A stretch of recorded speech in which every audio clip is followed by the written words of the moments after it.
Ma'am, आप गृह मंत्री से मिली हैं, केरल के सारे सांसद थे, क्या मांगे आपने रखी है? देखिए, हमने जो वहाँ की स्थिति है उससे अवगत किया है, उन्हें बताया है कि वहाँ पे किस तरह से जो हुआ, क्या क्या हुआ है और किस तरह से लोग पूरी तरह से बर्बाद हो गए, क्योंकि जो नदी है उसकी धारा ही बदल गई, तो पूरा पहाड़ चले गया उसके साथ। तो यहाँ तक कि एक फोकस्ड एरिया में है नेचुरल डिजास्टर, लेकिन उसका जो इफेक्ट है बहुत ही ज्यादा है और लोग पूरी तरह से, उनके पास कोई सपोर्ट सिस्टम नहीं बचा। लोगों के परिवार, लोगों के घर, उनके बिजनेसेस, पाठशालाएं, जो भी था सब बह गया। तो इस परिस्थिति में अगर केंद्र सरकार कुछ न करे तो लोग क्या उम्मीद रख सकते हैं। तो हमने अपील ये भी की कि राजनीति को परे करके जो मानवता के तहत, मानवता के आधार पर जो हुआ है, वहाँ के लोगों को, वहाँ के बच्चों को मदद की जाए।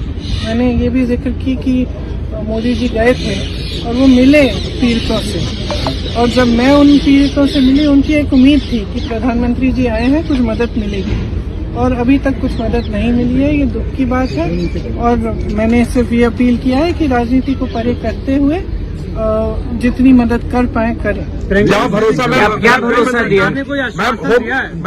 होम मिनिस्टर ने क्या आश्वासन दिया और आप लोगों ने प्रधानमंत्री से मिलने का समय मांगा था, क्या आगे पीएम से भी मिलेंगे? We have given representations to the Prime Minister also, Home Minister also. The devastation that has happened in that area is complete. It is a small area in which whatever was in the way of the river, when the river changed course, it has taken away.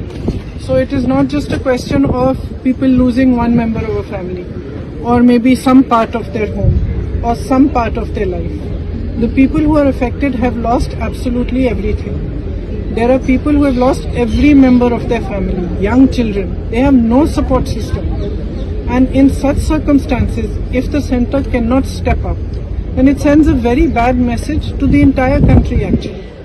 And especially to the victims. The Prime Minister visited, he met the victims. I personally spoke to them, and even after he met them, they expressed that now he has come, maybe we will get some relief from the center. 4 months have passed and that relief has not been forthcoming. So I have appealed to the Home Minister and he has listened to us very kindly.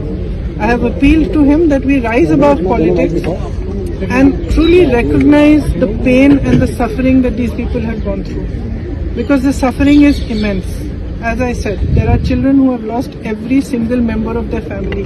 Who can they turn to if they cannot turn to Government of India, if they cannot turn for any help or assistance? Houses have been washed away. Everything has been washed away.